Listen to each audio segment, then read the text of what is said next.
Welcome to the Storyist. Today I've put a documentary together of some of the most reputable witnesses to ever make testimonials on camera. Some of these go back almost 50 years as far as their credibility and what they're actually disclosing to news reporters. I hope you guys find it interesting. With me is author and filmmaker Robert Emmenegger and former security manager and chief of requirements for the audiovisual program at Norton Air Force Base, Paul Shartle. Gentlemen, Mr. Emmenegger, how did you get involved with UFOs? Well, it was in 1973 when I was vice president at Gray Advertising, and I took time out and went to Norton Air Force Base to explore subjects for television specials related to the Defense Department. While discussing several of the subjects, UFOs came up, and Paul here told us about a film of a landing of alien crafts at Holloman Air Force Base about 3 years earlier. What did you see, Mr. Shartle? I saw footage of 3 dish-shaped crafts. One of the craft landed and 2 of them went away. Why did it land? It appeared to be in trouble because it oscillated all the way down to the ground. However, it did land on 3 pods. A sliding door opened, a ramp was extended, and out came 3 aliens.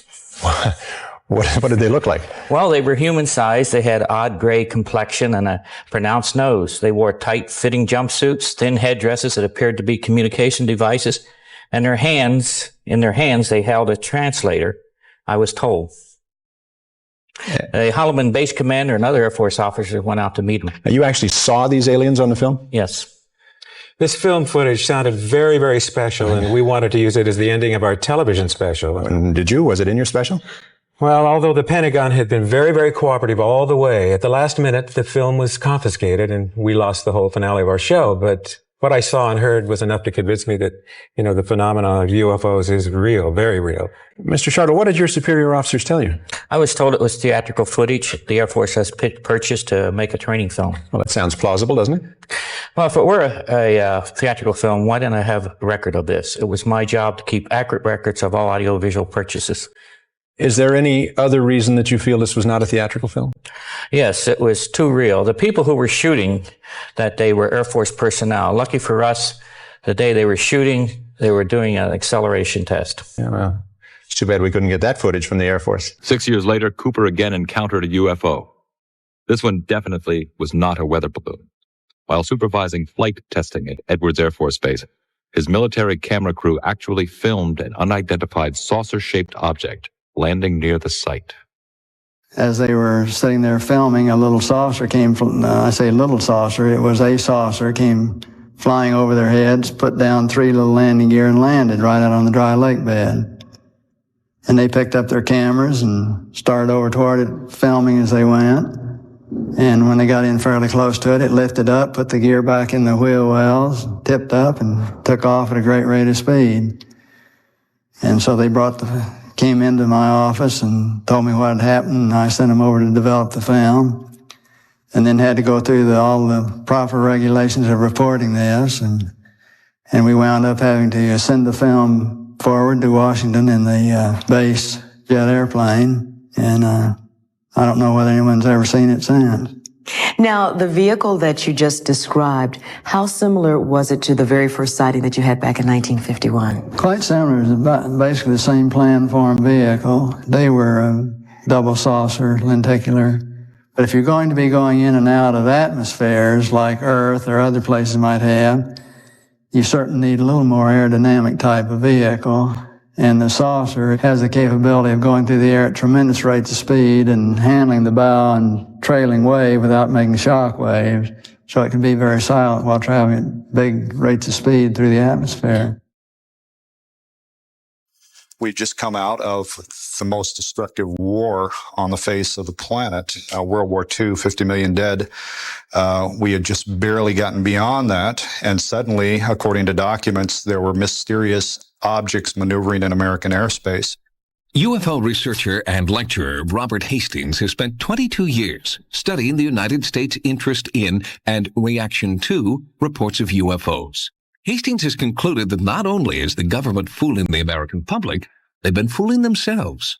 I think it's not a coincidence that the phenomenon has accelerated its activity precisely at a time in human history when we've acquired nuclear weapons.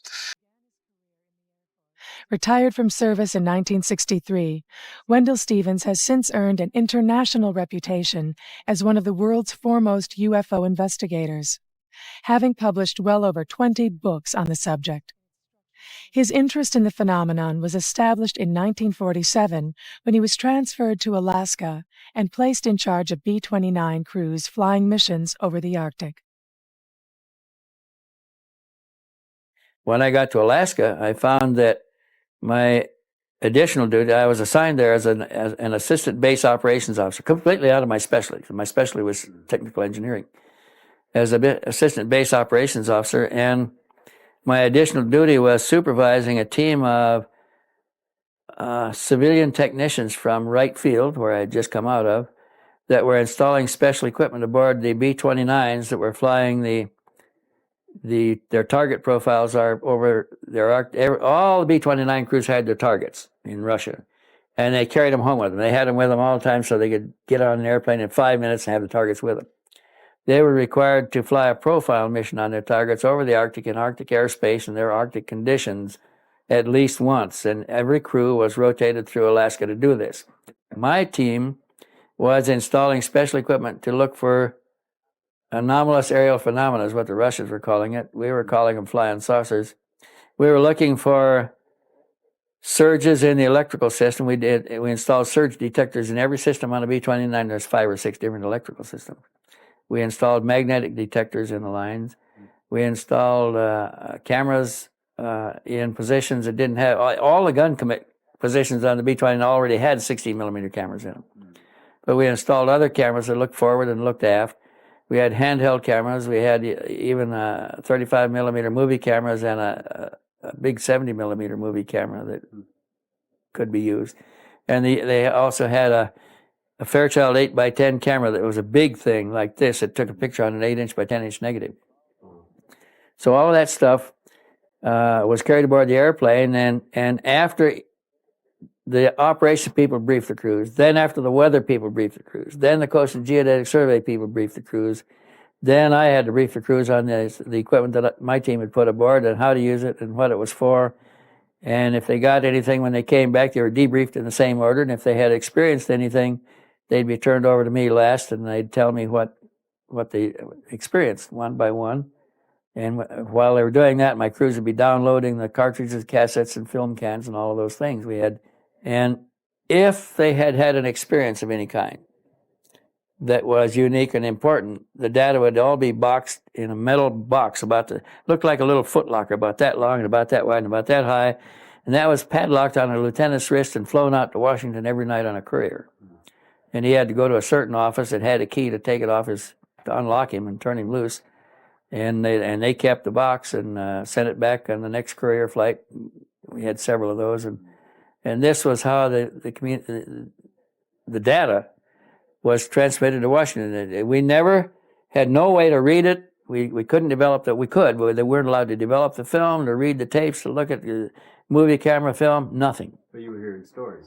Well, we'd hear the stories that resulted from the action that was on the film, but we never got to see any of it. So there were some real interesting stories about seeing objects sitting on the water, submerge and disappear as the B-29 came along. Other times they'd take off and fly away. Once was seen to come to the surface and emerge and fly away. They saw them take off from the ice surface of the ice pack up there, the snowfield. And these are big objects, 100 feet in diameter, that have no ground support equipment. You know, to get a B-29 airborne in the Arctic in the wintertime, it takes a field of equipment around the B-29 as big as the B-29.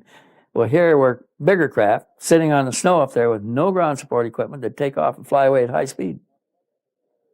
And that puzzled our senior leaders a good deal, because they wanted to believe that it was a Russian innovation that had come out of the war, that they didn't want to accept the idea that it might be extraterrestrial. In fact, I was almost alone in that idea. Most of the time, I'd tell my boss that I thought they were extraterrestrial beings, and he'd laugh and he'd say, "They can't come here from there and go back. Why would they come?" Because cosmic distances are too vast. You know, if it's going to take you 50 years to get someplace and 50 years to get home, who's going? My name is Donna Hare, and I worked at Philco Ford Aerospace from 1967 to 1981. During that time, I was a design illustrator, draftsman. I did the launch slides and landing slides, and also projection plotting boards, lunar maps for NASA. We were a contractor, but most of the time I worked on site, in Building 8. I had the opportunity to do extra work during downtime, which was between missions, and I walked into a photo lab, which was the NASA lab across the hallway. I had a secret clearance, which is not that high, but I was able to go into restricted areas, which this was. At the time, I was talking to one of the techs in there, and he drew my attention to a photograph, a NASA photograph. It had a dot on it, and I said, "What is that?" Well, he drew my attention to it, and I said, "Is that a dot on the emulsion?" And he said, and he's smiling, and he has his hands crossed, and he said, "Round dots on the emulsion don't leave round shadows on the ground." And this was an aerial photograph of the Earth, I'm assuming the Earth, because it had pine trees on it, and the shadows of the craft, or whatever it was, were in the same angle as the trees. And by its very nature, UFO, and I wanted to clarify that to a gentleman that was talking to me, means unidentified. So I did not know what this was. But I realized at this point that it's very secret, that it was kept secret, because I asked him, "What are you going to do with this piece of information?" And he said, "We always airbrush these out before we sell them to the public." So they're pesky little creatures appearing on this photograph they wanted to get rid of. After that, I decided I would ask questions to other people that work there. And I found that I had to ask them away from the site and not on site. A guard told me that he was asked to burn some photographs and not to look at them. And there was another guard guarding him, who was in green fatigues, watching him burn the photographs. And he said he was too tempted. He looked at one, and it was a picture of a UFO, and he was very descriptive. I can go into that later with anyone.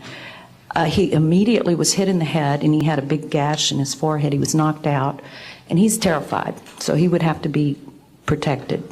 Another incident, I knew someone in quarantine with the Apollo astronauts. He told me that the Apollo astronauts saw craft on the moon when we landed, and that is what he told me. And he also was afraid. He said that the astronauts are told to keep this quiet. They're not allowed to talk about it. So I do want to let you know that I worked out there for a number of years, and I ran into this. So it's not something everyone knows that works out there for a long time. My boss didn't know about it. Some people that sat right next to me didn't know about it. It's very strange, because I don't know how they can do it, but they can let some people know about it and then others not. I'm willing to testify before Congress that what I'm saying is true, and thank you very much. I have interviewed 21 former and retired Air Force personnel associated with nuclear missile squadrons who have referred to incidents involving the presence of flying saucers. That theory is based in part on the personal experiences of Robert Jacobs, a former Air Force lieutenant. In 1964, Lieutenant Jacobs claims he sat in a room at Vandenberg Air Force Base and saw a UFO that haunts him to this day. Hair's going up on the back of my neck right now thinking about it, just remembering that day. I saw something that was so strange that it changed my life. It changed the way I believe about the universe and my place in it and our place in it. In 1964, Lieutenant Robert Jacobs was stationed at Vandenberg Air Force Base, California. He was in charge of a special photographic unit filming test flights of Atlas F and Minuteman missiles, both nuclear weapon delivery systems. When you launch a piece of equipment that costs $4 or $5 million just for the piece of equipment, and it blows up 300 yards out of the hole, we want to know, first of all, why did it blow up? So my job was to provide photographic documentation from 30 or 40 different camera positions for each launch. In November of 1964, Jacobs was assigned to film a Vandenberg missile launch using a brand new state-of-the-art telescope developed at Boston University. It was the most powerful lens the Air Force had ever used. The biggest lens we had on our M45s was 180 inches.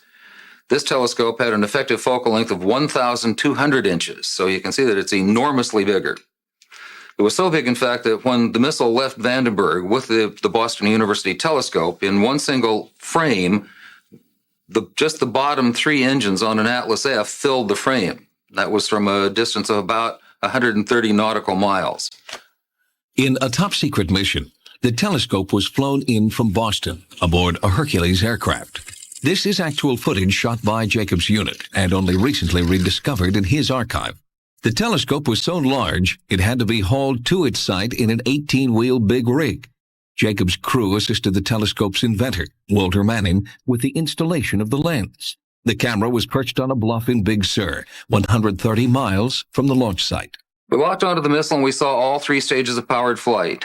Through our binoculars, we could see that happen. It was a test of a top-secret anti-missile missile, one designed to confuse enemy missiles and then go on to hit its target. The camera was programmed to follow the missile automatically and run for 6 minutes, long past the point where the missile was visible. Now, what we didn't know is what else we had got besides the missile. After the film was developed, project director Major Florenz Mansman called Jacobs into his office, and Major Mansman was not alone. There were 2 guys in gray suits in there, civilian clothes. They were not in the Air Force. They were from somewhere else. They never identified themselves. They could have been CIA, OSI, OSS. Jacobs was asked to watch his test film in the presence of these mysterious officials. The nose cone spread out. The warhead was quite plainly visible. Something flew into the frame. What I saw was a circular object. It was a classic flying saucer. And it shot a beam of something at our warhead. You have to imagine this thing is flying along at several thousand miles an hour. This stuff is flying along, and something comes into the frame and chasing it, and comes in like this and fires at it, and goes around like this and fires at it, and goes around like this and fires at it, and fires at it like this, and then goes back out that way. What the hell could do that? That was exactly what Major Mansman wanted to know. And he said, "What was that?" And I said, "It looks to me like we got a UFO." And he said, "You are never to say that again. As far as you're concerned, Lieutenant Jacobs, this never happened." And I was sworn to silence, reminded of the severity of a security breach, and told to leave the room. 18 years went by with that image in my mind. After 18 years of silence, Jacobs felt compelled to go public. When he did, the official Air Force response was astonishing. The Air Force denied that I was ever there. There was no Lieutenant Robert M. Jacobs in the Air Force at that time. I was never at Vandenberg Air Force Base. If I was at Vandenberg Air Force Base, I was never in charge of the photo-optical instrumentation section at the 1369th Photographic Squadron, right here at this base. They denied then that there was a tracking site at Big Sur. They denied that there was a telescope called the BU telescope. They denied that there was a Dr. Walter Manning. They denied everything. However, Sightings has obtained documents that prove he was in the Air Force in 1964 and that he was in charge of the photo-optical instrumentation site at Big Sur. In a letter to Sightings, Florenz Mansman, Lieutenant Jacobs' direct superior and the man present when the infamous UFO footage was screened, says, quote, "I am writing to confirm Dr. Jacobs' account as he had described it." But by far, the most compelling evidence is this film, which proves the existence of an event the Air Force continues to deny. The Air Force is probably not going to like this film, but there's nothing they can do about it. It exists. It documents the telescope, the people who were there, including me. And if there are any ramifications about it, I guess I just don't care anymore. I have a Panasonic camera that has the ability to take photographs. It has a ability to take videos, obviously. When we got to this high point, I was taking video camera, and I had actually turned to the north, which just kind of slopes down. And right there was something that stuck out like a sore thumb, especially with jungle terrain, things like that.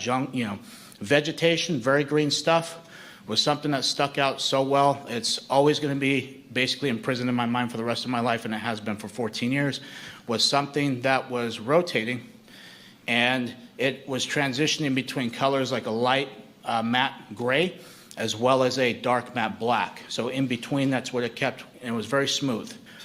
We had all looked at each other as we got online, and we decided to investigate. The further thing I want to say is that I actually took pictures and video of this before we actually trucked down. We had a dump pouch where we basically, if we expend ammunition, we want to retain our magazines, so we put those there.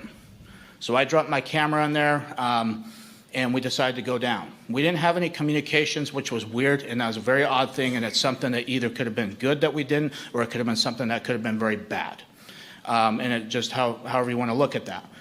Once we got down this slope, we were approximately 150 meters away from this craft.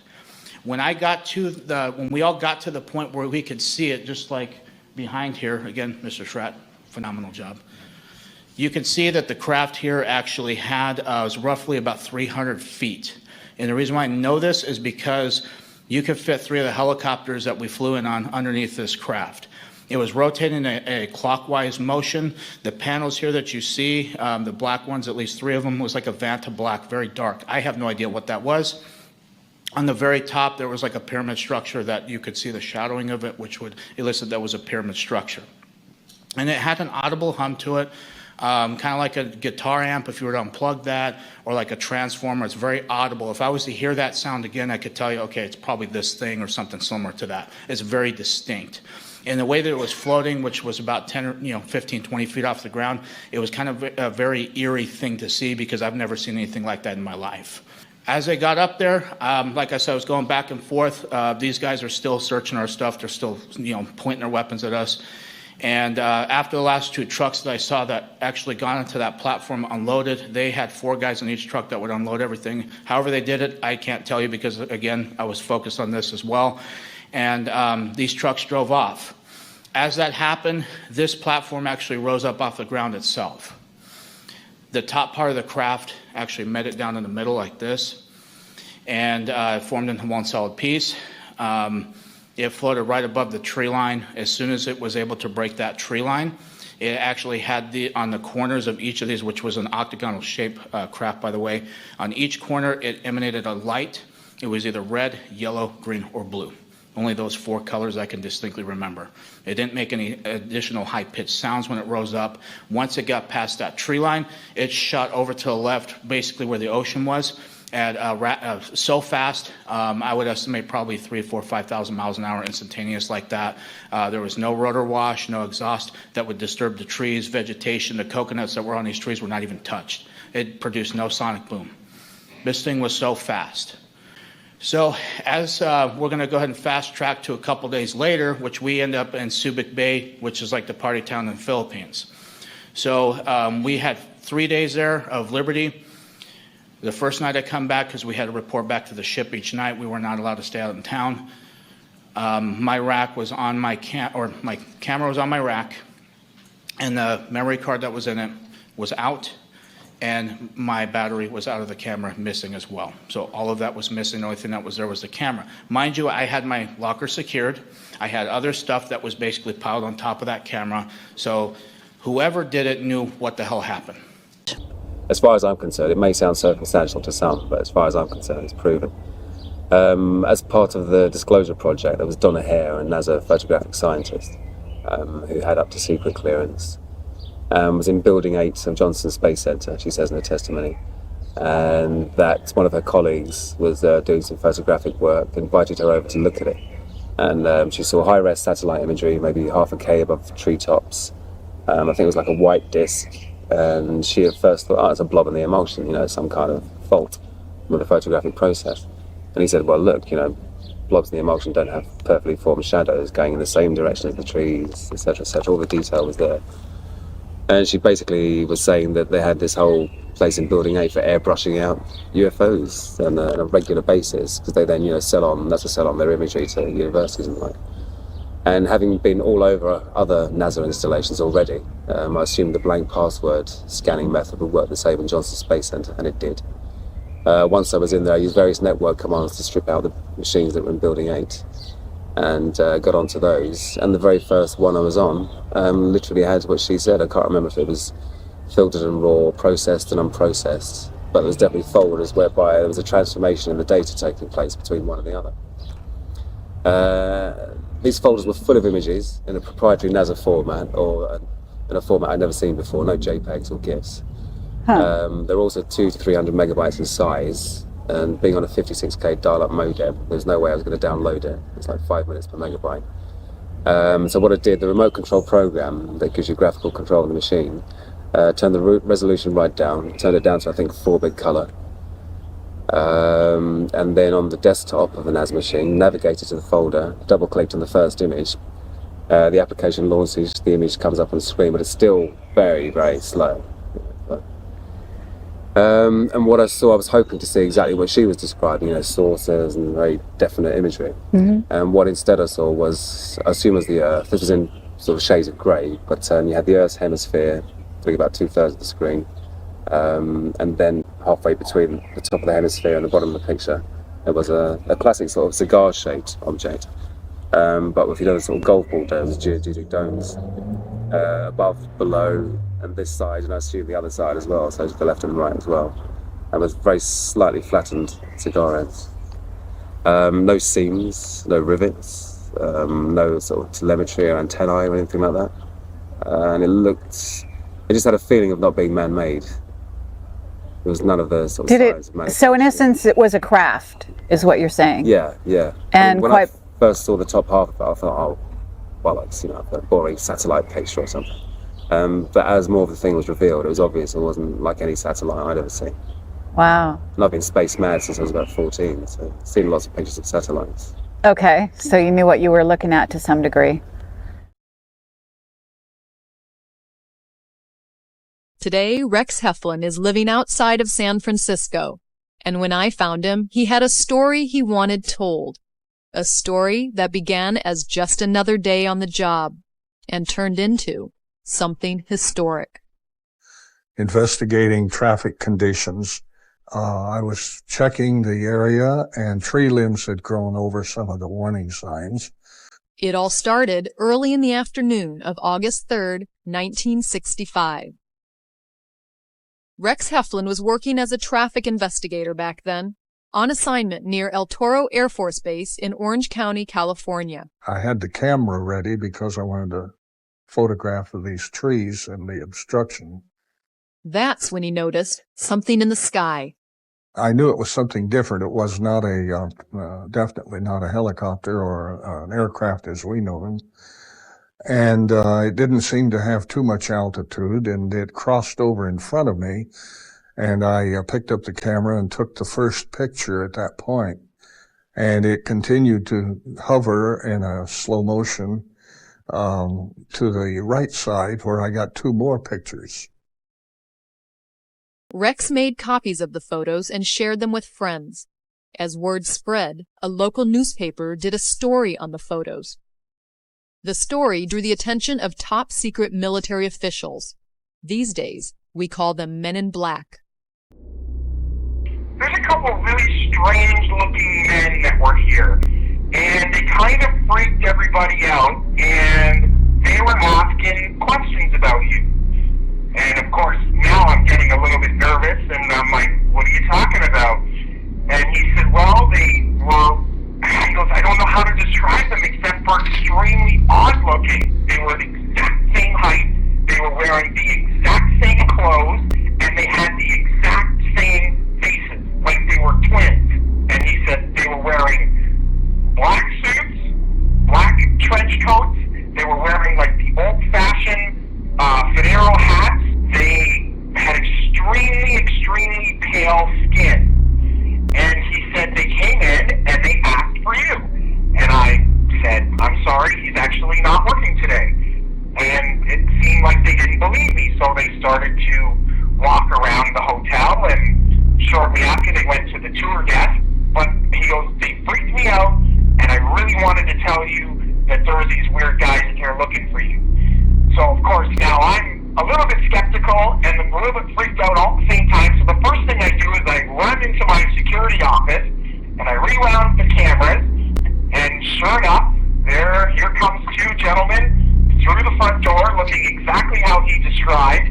Then the next day I was talking with my tour desk, and one of them asked to talk to me.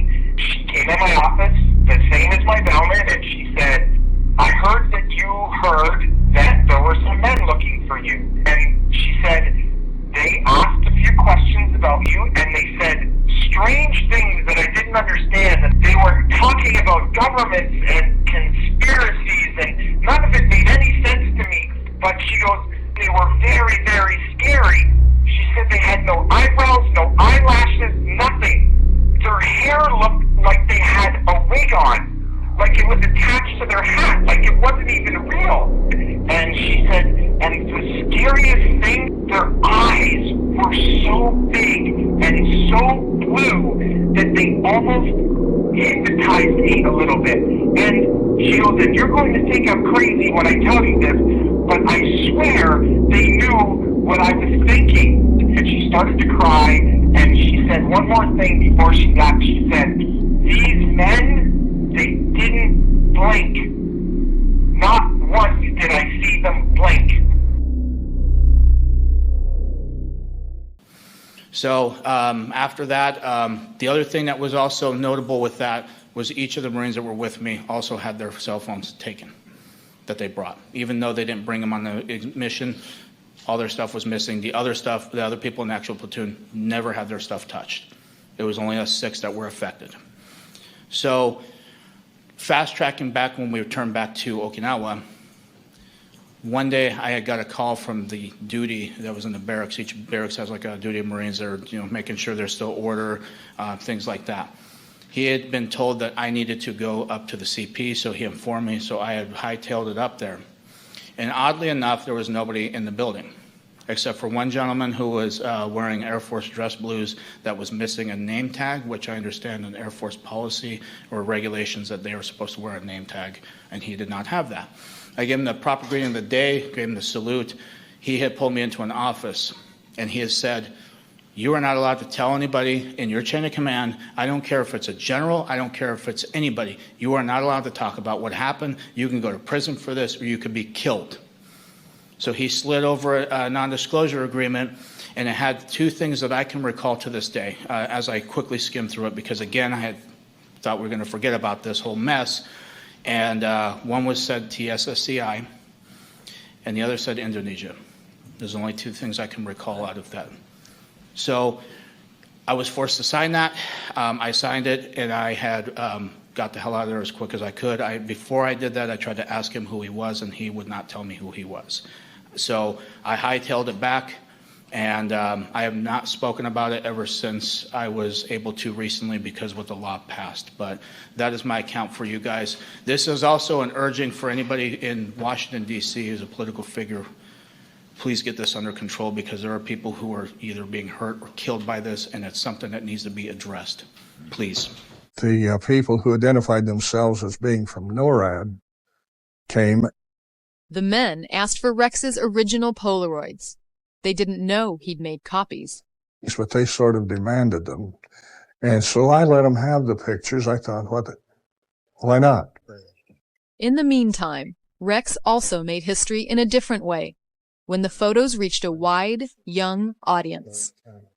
And when the Encyclopedia Britannica yearbook came out in '66, they published a photo of it, and they classified it under spacecraft. But the originals themselves, they were gone for 28 years. Until one afternoon not long ago, when they showed up in Rex Heflin's mailbox. The phone rang, and there was a lady's voice on the phone advising me to check my mailbox. And I checked the mailbox, and there was a small tan or manila mailing type envelope in there, and with my name on it, and it had those photos in it. There was no postage. It was delivered privately. Rex turned over the photos to a UFO researcher named Ann Druffel. I would say that they are the most exciting and full of potential information that I have ever seen. And Rex Heflin, after all these years, he's happy to know that there may finally be some finality. And he manages to keep a sense of humor, even as he wonders how those historic photos showed up in his mailbox. They were supposed to have been stolen or kept by the Air Force and to have them reappear now is quite a surprise. In fact, it raises questions. Why would it have come back? Who did bring it back? Have you seen any other UFOs since? No. How and when did you get... Not even after 3 martinis.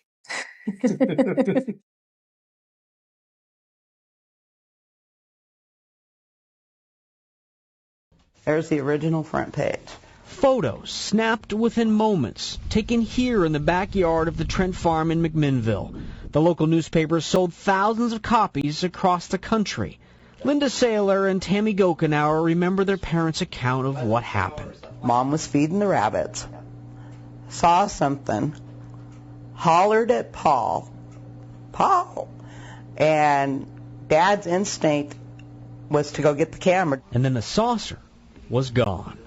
For the alien family. That's all we were talked about, was the alien family. When Paul and Evelyn Trent died in the mid-90s, the location of the negatives was a mystery. Linda Saylor discovered they had been in the hands of Navy physicist and UFO investigator Dr. Bruce Maccabee since 1974. I contacted the Trents myself and talked to Mrs. Trent extensively over the few years. She said it was okay if I borrowed the negatives. And I implied that I was only going to keep them for a few weeks while I looked at them. Well, it became apparent that they had really good stuff in them, and it took me more than 2 weeks. I actually had the negatives for like 25 years. Maccabee agreed to return the negatives to the Trent children. Case closed, right? Well, Linda thought it would be safer if Maccabee sent the negatives to the McMinnville News-Register to pass on to her. That was 2001, and she's been trying ever since to get the newspaper to give them back. Hi, Mr. Bladine. This is Dan Tilkin with KATU Television calling you back again. We wanted the newspaper to explain why it's keeping the negatives, but the publisher, Jeb Bladine, won't agree to an interview. So through these documents, we'll have to explain past arguments. His father, Phil, ran the paper when the photos were published. And this letter from 1970 shows Phil helped get the Trent's negatives on the flying saucer back from United Press International when they disappeared the first time. Phil Bladine is also the man who lent the negatives to Bruce Maccabee with the permission of Paul and Evelyn Trent 3 decades ago. The fact that Phil Bladine had them to lend is the crux of the newspaper's argument. In this letter to the family, Jeb Bladine writes, Paul Trent left the negatives in Phil Bladine's hands with the indication that he wanted nothing more to do with them. The letter states the paper believes that the negatives should become part of a permanent historic display in Yamhill County with a mediated settlement as to access and other rights. Even after Bruce Maccabee made it clear in this email he sent the negatives to Phil Bladine under the assumption that he would return the photos to the Trent children. Then he clearly instructs, you should return them. Trent's children are clearly the rightful owners. Since Mr. and Mrs. Trent never signed any document giving the rights to anyone else. We went to the newspaper in person, and we were told Jeb Bladine was in a meeting and he'd get back to us. Well, he did 6 days later. In this email, writing, it's possible there will be legal proceedings related to the UFO photographs, and I am not willing to participate in media interviews on the subject. We maintain our belief that the negatives should become part of a permanent historic display in Yamhill County. We're not going to take them and try and make millions off them. We just want to put them like in a safety deposit box and have them locked up to where we know where they're at. It's just something that belongs with the family. It doesn't say Jeb Bladine photos. It doesn't say McMinnville Register photos. It says Paul Trent's photos. I hope you guys found that documentary interesting. Today we're in McMinnville, Oregon, where the last portion of the documentary was said to have a photo of a UFO that skeptics claim was hanging on a string from power lines just behind me. The photo you're about to see has been remastered with our latest AI software so that you guys can see what was claimed to be 50 years ago just a fragment of people's imagination, or skeptics would claim that is completely false. Knowing what we know today, the question is what do those same skeptics think? Stay tuned.